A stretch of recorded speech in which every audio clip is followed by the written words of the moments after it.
काहे अमीरों पर गुस्सा निकाल रही? चंपा की बात सुन प्राची ने मुंह बनाकर कहा, कुछ नहीं ताई, बस समझो ठीक ठाक गया। अब चलो हमको खाना दे दो, काफी भूख लगी है हमको। ये कहते हुए प्राची भी बेड पर बैठ गई। वही उसकी बात सुन चंपा ताई ने खाने की प्लेट प्राची को देते हुए कहा, आज यही करेला बनाए हैं, सब्जी काफी महंगा हो गया है, खरीदना काफी मुश्किल हो रहा है बेटा। जैसे हमारे पास पैसे आएंगे ना, हम तुमको अच्छा खाना खिलाएंगे, ठीक है? ये सुनकर प्राची करेले को देख मुस्कुराई और उसने कहा, ताई आप ये सब काहे सोचती हो? अगर आप मुझे 2 दिन खाना नहीं भी दोगी ना, तब भी हम कोई शिकायत नहीं करेंगे। आपको फिक्र करने की कोनो जरूरत नहीं है। अब तो हम भी काम करने लगे हैं ना, तो उस पैसे से सारे खर्च उठा लेंगे। प्राची की बात सुन चंपा ताई ने उसके सिर पर हाथ रखते हुए कहा, ठीक है बेटा, पर अभी ई खाकर सो जाओ, कल फिर से काम पर भी तो जाना है कि नहीं? ये सुन प्राची खाना खाते हुए सिर हिलाने लगी।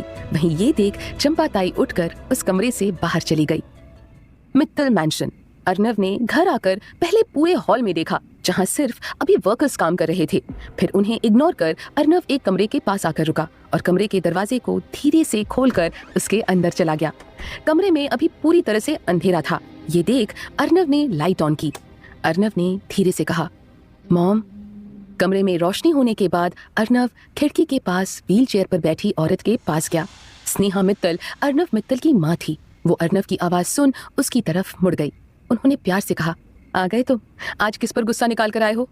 स्नेहा मित्तल की बात सुनकर अर्नव बोल्ड एक्सप्रेशन के साथ उन्हें देखने लगा। फिर शांति से कहा, मॉम आपको कितनी बार कहा है रेस्ट कीजिए, आपके पैर अभी ठीक नहीं हुए हैं और आपको कि व्हील चेयर पर बैठी हो।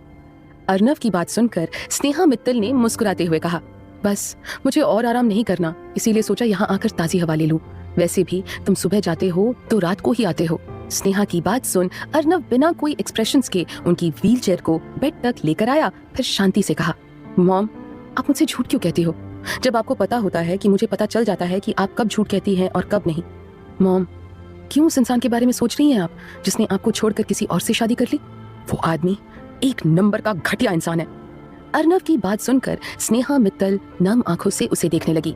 उन्होंने उसे समझाते हुए कहा, वो तुम्हारे डैड है अर्नव, उनके बारे में ऐसा कुछ मत कहो प्लीज। भले ही उन्होंने दूसरी शादी कर ली, पर वो अब भी तुम्हारे डैड हैं।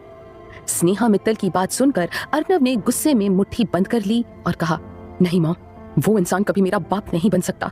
इतने साल हो गए, एक बार भी उस घटिया इंसान को आपकी याद नहीं आई और ना ही मेरी याद आई। वो इंसान तो आपको पैर के हादसे के बाद ही आपको छोड़कर चला गया और आप कह रही हैं मैं उन्हें डैड कहूं? नो वे। याद है ना उसने आपसे क्या कहा था? आप अपाहिज हो तो अब कौन तुम्हारा पेट पालेगा? यही कहकर उसने आपको छोड़ा था ना और चले गए थे दूसरी शादी करने। अर्नव को गुस्से में देख स्नेहा मित्तल ने उसके सर पर हाथ रखकर कहा, मुझे नहीं मतलब उससे, तुम सब हो ना मेरे पास, मैं उसी में